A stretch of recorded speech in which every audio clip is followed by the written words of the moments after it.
am the writing on the wall, the whisper in the classroom.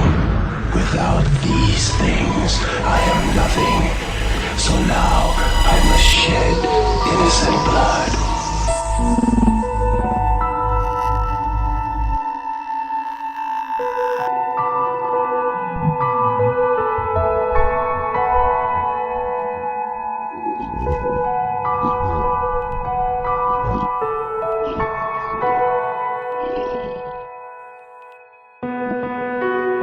Excerpt from a local newspaper. Ominous unknown killer is still at large. After weeks of unexplained murders, the ominous unknown killer is still on the rise. After little evidence has been found, a young boy states that he survived one of the killer's attacks and bravely tells his story. I had a bad dream, and I woke up in the middle of the night, says the boy. I saw that for some reason, the window was open, even though I remember it being closed before I went to bed. I got up and shut it once more. Afterwards, I simply crawled under my covers and tried to get back to sleep. That's when I had a strange feeling. Like someone was watching me. I looked up and nearly jumped out of my bed. There, in a little ray of light illuminating from between my curtains, were a pair of two eyes. These weren't regular eyes. They were dark, ominous eyes. They were bordered in black and just plain out terrified me. That's when I saw his mouth. A long, horrendous smile that made every hair on my body stand up. The figure stood there, watching me. Finally, after what seemed like forever, he said it. A simple phrase, but said in a way only a madman could speak. He said, "Go to sleep." I let out a scream. That's what sent him at me. He pulled out a knife, aiming at my heart. He jumped on top of my bed. I fought him back. I kicked, I punched, I rolled around trying to knock him off of me. That's when my dad busted in. The man threw the knife, and it went into my dad's shoulder. The man probably would have finished him off if one of the neighbors hadn't alerted the police. They drove into the parking lot and ran towards the door. The man turned and ran down the hallway. I heard a smash, like glass breaking. As I came out of my room, I saw the window that was pointing towards the back of my house was broken. I looked out to see him vanish in the distance. I can tell you one thing, I will never forget that face. Those cold, evil eyes and that psychotic smile. They will never leave my head. Police are still on the lookout for this man. If you see anyone that fits the description in this story, please contact your local police department. Jeff and his family had just moved into a new neighborhood. His dad had gotten a promotion at work, and they thought it would be the best to live in one of those fancy neighborhoods. Jeff and his brother Lou couldn't complain though. A new, better house. What was not to love? As they were getting unpacked, one of their neighbors came by. "Hello," she said. "I'm Barbara. I live across the street from you." "Well, I just wanted to introduce myself and to introduce my son." She turns around and calls her son over. "Billy, these are our new neighbors." Billy said hi and ran back to play in his yard. "Well," said Jeff's mom, "I'm Margaret, and this is my husband Peter, and my two sons, Jeff and Lou." They each introduced themselves, and then Barbara invited them to her son's birthday. Jeff and his brother were about to object, when their mother said they would love to. When Jeff and his family are done packing, Jeff went up to his mom. Mom, why would you invite us to some kid's party? If you haven't noticed, I'm not some dumb kid. Jeff, said his mother, we just moved here. We should know that we want to spend time with our neighbors. Now, we're going to that party, and that's final. Jeff started to talk, but stopped himself, knowing that he couldn't do anything. Whenever his mom said something, it was final. He walked up to his room and plopped down on his bed. He sat there looking at his ceiling when suddenly he got a weird feeling. Not so much a pain, but this weird feeling. He dismissed it as just some random feeling. He heard his mother call him down to get his stuff, and he walked down to get it. The next day, Jeff walked downstairs to get breakfast and got ready for school. As he sat there, eating his breakfast, he once again got that feeling. This time it was stronger, harsher. It gave him a slight tugging pain, but he once again dismissed it. As he and Lou finished breakfast, they walked down to the bus stop. They sat there waiting for the bus, and then all of a sudden, some kid on a skateboard jumped over them, only inches above their laps. They both jumped back in surprise. Hey, what the hell? The kid landed and turned back to them. He kicked his skateboard up and caught it with his hands. The kid seems to be about 12, 1 year younger than Jeff. He wears an Aeropostale shirt and ripped jeans. Well. It looks like we have some new meat. Suddenly, 2 other kids appeared. One was super skinny and the other was huge. Well, since you're new here, I'd like to introduce ourselves. Over there is Keith. Jeff and Lou looked over to the skinny kid. He had a dopey face, and that you would expect a sidekick to have. And he's Troy.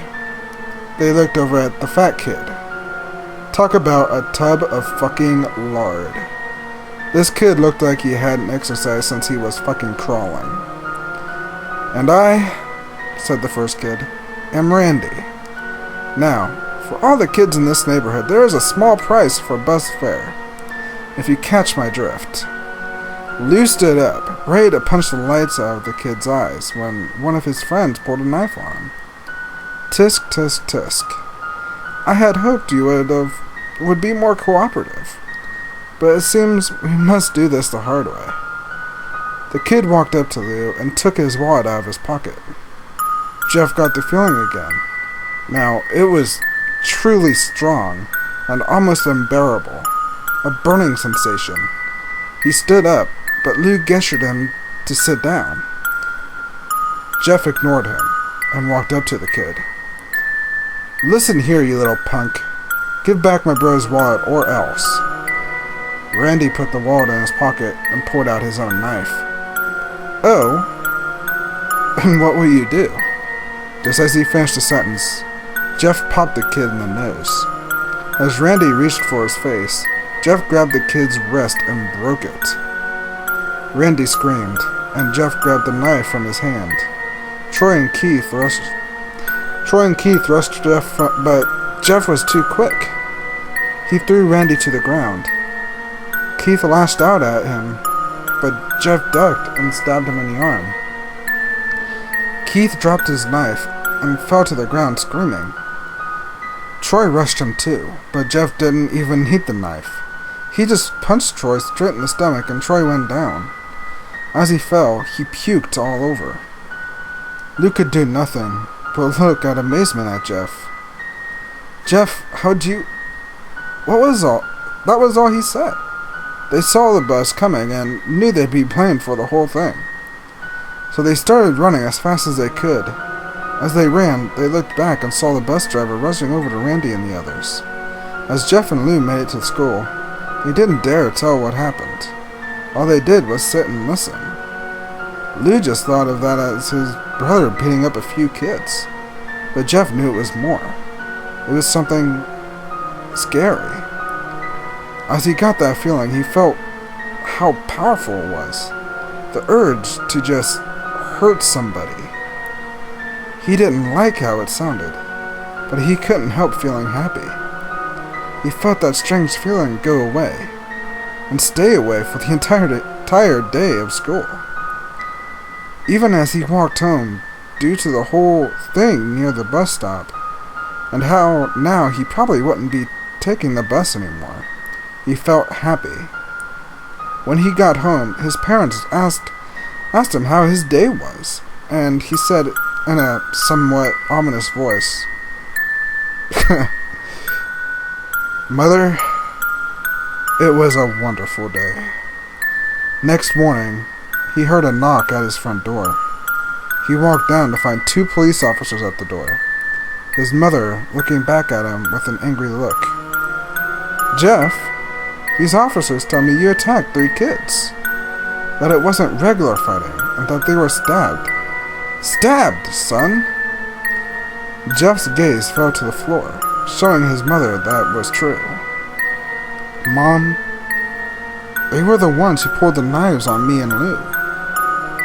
"Son," said one of the cops, "we found 3 kids, 2 stabbed, one having a bruise on his stomach, and we have witnesses proving that you fled the scene. Now what does that tell us?" Jeff knew it was no use. He could say him and Lou had been attacked, but then there was no proof. It was not them who attacked first. They couldn't say that they weren't fleeing, because truth be told, they were. So Jeff couldn't defend himself or Lou. "Son, call down your brother." Jeff couldn't do it, since it was him who beat up all the kids. "Sir, it was me. I was the one who beat up the kids. Lou tried to hold me back, but he couldn't stop me." The cop looked at his partner, and they both nodded. "Well, kid, looks like a year in juvie." "Wait," says Lou. They all looked up to see him holding a knife. The officers pulled their guns and locked them on Lou. "It was me. I beat up those little punks. Have the marks to prove it." He lifted up his sleeves to reveal cuts and bruises as if he was in a struggle. "Son, just put the knife down," said the officer. Lou held up the knife and dropped it to the ground. He put his hands up and walked to the cops. "No, Lou, it was me. I did it." Jeff had tears running down his face. "Huh. Poor bro. Trying to take the blame for what I did. Well, take me away." The police led Lou out to the patrol car. "Lou, tell them it was me. Tell them. I was the one who beat up those kids."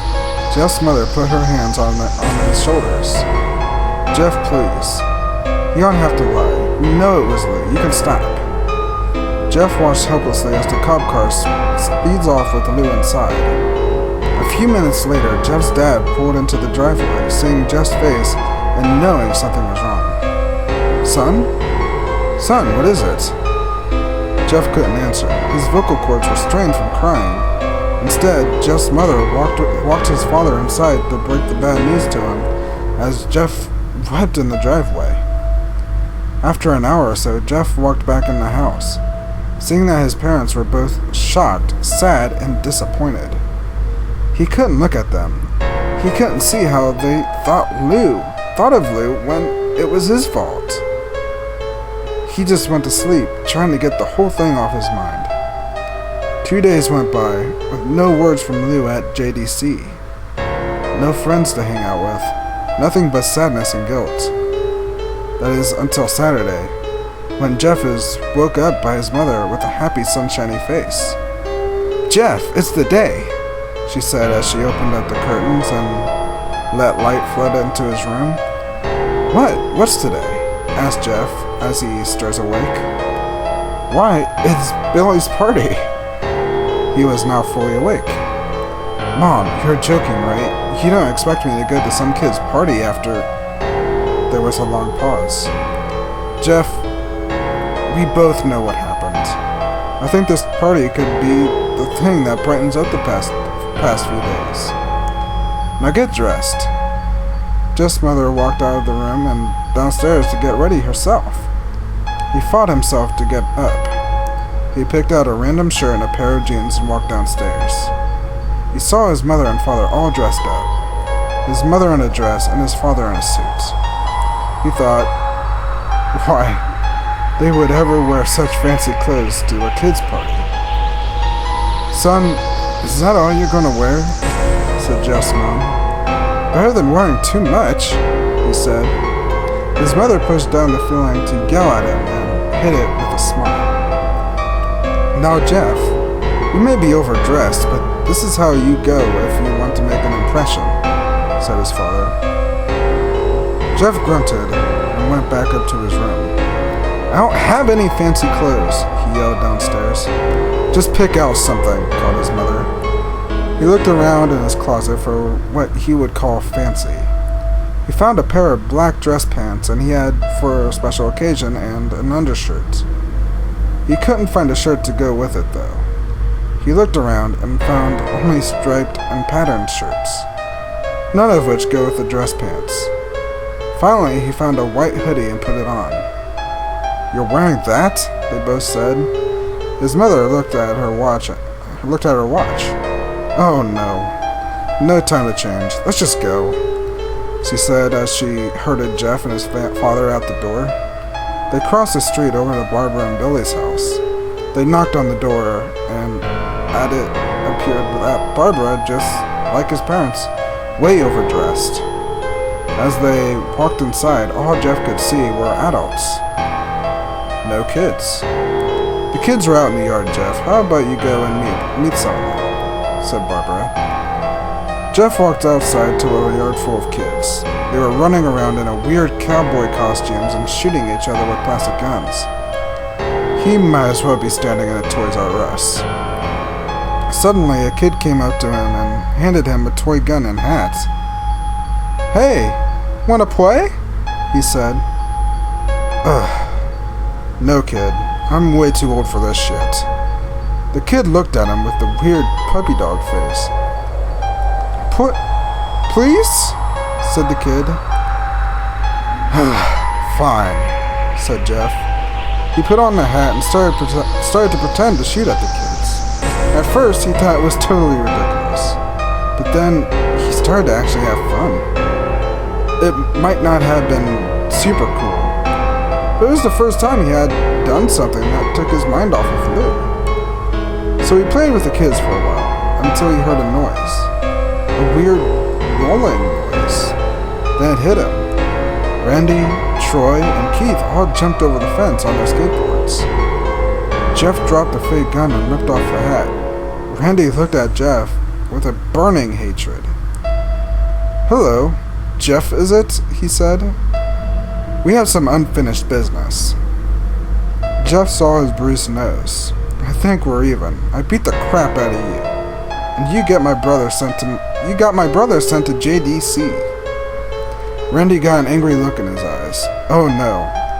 I don't go for even. I go for winning. You may have kicked our asses that one day, but not today. As he said that, Randy rushed at Jeff. They both fell to the ground. Randy punched Jeff in the nose, and Jeff grabbed him by the ears and headbutted him. Jeff pushed Randy off of him, and both rose to their feet. Kids were screaming and parents were running out of the house. Troy and Keith both pulled guns out of their pockets. No one interrupts or guts will fly, they said. Randy pulled out a knife on Jeff and stabbed it into his shoulder. Jeff screamed and fell to his knees. Randy started kicking him in the face. After 3 kicks, Jeff grabs his foot and twists it, causing Randy to fall to the ground. Jeff stood up and walked towards the back door. Troy grabbed him. Need some help? He picks Jeff up by the back of the collar and throws him through the patio door. As Jeff tries to stand, he is kicked down to the ground. Randy repeatedly starts kicking Jeff until he starts to cough up blood. Come on, Jeff, fight me. He picks Jeff up and throws him into the kitchen. Randy sees a bottle of vodka on the counter and smashes the glass over Jeff's head. Fight! He throws Jeff back into the living room. "Come on, Jeff, look at me." Jeff glances up, his face riddled with blood. "I was the one who got your brother sent to JDC. And now you're just gonna sit here and let him rot in there for a whole year? You should be ashamed." Jeff starts to get up. "Oh, finally. You stand and fight."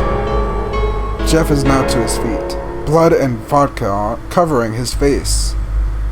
Once again, he gets that strange feeling. The one in which he hasn't felt for a while. "Finally, he's up," says Randy as he runs at Jeff. That's when it happens. Something inside Jeff snaps. His psyche is destroyed. All rational thinking is gone, and all he can do is kill. He grabs Randy and power drives him to the ground. He gets on top of him and punches him straight in the heart. The punch causes Randy's heart to stop. As Randy gasps for breath, Jeff hammers down on him, punch after punch. Blood gushes from Randy's body until he takes one final breath and dies.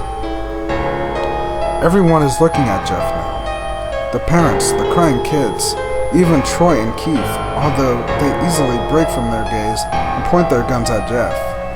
Jeff sees the guns trained on him and runs for the stairs. As he runs, Troy and Keith let out fire on him, each shot missing. Jeff runs up the stairs. He hears Troy and Keith follow it behind. As they let out their final rounds of bullets, Jeff ducks into the bedroom. He grabs the towel rack and rips it off the wall. And Troy and Keith race in, knives ready. Troy swings in his knife at Jeff, who backs away and bangs the towel rack in Troy's face. Troy goes down hard, and now all that's left is Keith. He is more agile than Troy though, and ducks when Jeff swings the towel rack. He dropped the knife and grabbed Jeff by the neck. He pushed him to the wall.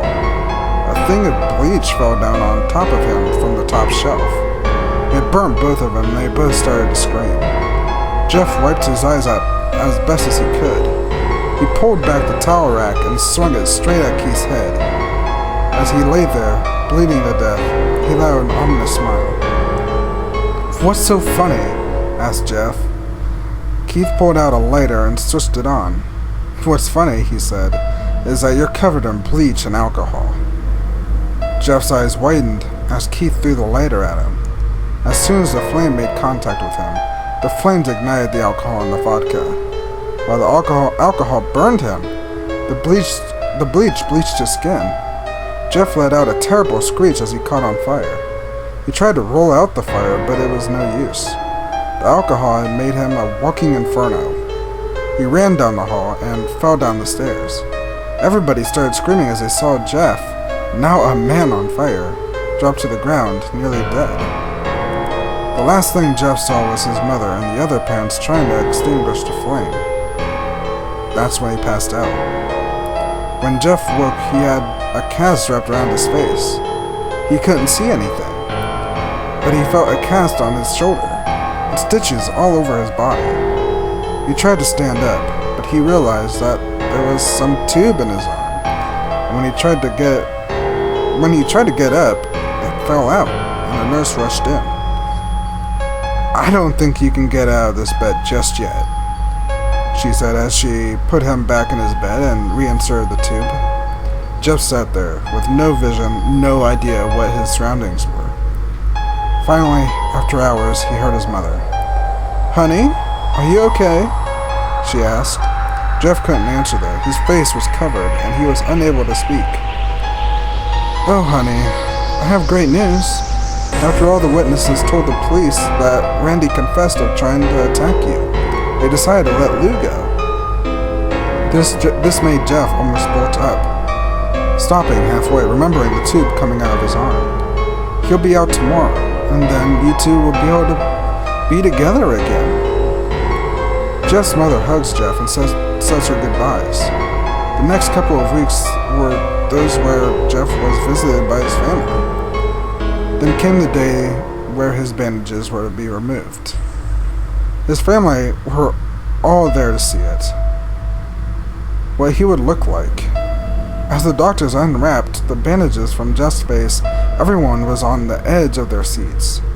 They waited until the last bandage holding the cover over his face was almost removed. "Let's hope for the best," said the doctor. He quickly pulls the cloth, letting the rest fall from Jeff's face. Jeff's mother screams at the sight of his face. Lou and Jeff's dad stare awestruck at his face. "What? What happened to my face?" Jeff said. He rushed out of bed and ran to the bathroom. He looked in the mirror and saw the cause of the distress. His face, it's horrible. His lips were burnt to a deep shade of red. His face was turned into a pure white color, but his hair singed from brown to black. He slowly put his hand to his face. It had a sort of leathery feel to it now. He looked back at his family, then back at the mirror. "Jeff," said Lou, it's not that bad." "Not that bad," said Jeff. It's fucking perfect." His family were equally surprised. Jeff started laughing uncontrollably. His parents noticed that his left eye and hand were twitching. Jeff? Are you okay?" "Okay. I've never felt more happy."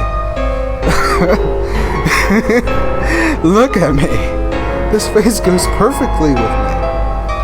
He couldn't stop laughing. He stroked his face, feeling it, looking at it in the mirror. What caused this? Well, you may recall that when Jeff was fighting Randy, something in his mind, his sanity snapped. Now he was left as a crazy killing machine. That is, his parents didn't know. "Doctor," said Jeff's mom, "is my son alright, in the head?" "Oh yes, this behavior is typical for patients that have taken very large amounts of painkillers. If his behavior doesn't change in a few weeks, bring him back here, and we'll give him a psychological test." "Oh, thank you, doctor." Jeff's mother went over to Jeff. "Jeff, sweetie, it's time to go." Jeff looks away from the mirror. His face still formed into a crazy smile. "Okay, mommy." His mother took him by the shoulder and took him to get his clothes. "This is what came in," said the lady at his desk. Jeff's mom looked down to see the black dress pants and white hoodie her son wore. Now they were clean of blood and now stitched together. Jeff's mother led him to his room and made him put his clothes on. Then they left, not knowing that this was the final day of life. Later that night, Jeff's mother woke to the sound coming from the bathroom. It sounded as if someone was crying. She slowly walked over to see what it was. When she looked into the bathroom, she saw a horrendous sight. Jeff had taken a knife and carved a smile into his cheeks. "Jeff, what are you doing?" asked his mother. Jeff looked over to his mother. "I couldn't keep smiling, Mommy. It hurt after a while." "Now I can smile forever." Jeff's mother noticed his eyes, ringed and black. "Jeff, your eyes!" His eyes were seemingly never closing. I couldn't see my face. I got tired and my eyes started to close. I burned out my eyelids so I could forever see myself. My new, beautiful face. Jeff's mother slowly started to back away, seeing that her son was going insane. "What's wrong, Mommy? Am I not beautiful?" Yes, son," she said. "Yes, you are. Let me go get Daddy so he can see your face." She ran into the room and shook Jeff's dad from his sleep. "Honey, get the gun. She stopped as she saw Jeff in the doorway holding a knife. Mommy? You lied. That's the last thing they hear as Jeff rushes them with a knife, gutting both of them. His brother woke up, startled by some noise. He didn't hear anything else, so he just shut his eyes and tried to go back to sleep. As he was on the border of slumber, he got the strangest feeling that someone was watching him. He looked up before Jeff's hand covered his mouth. He slowly raised the knife, ready to plunge it into Lou. Lou thrashed here and there, trying to escape Jeff's grip. Shh. Lou. Just go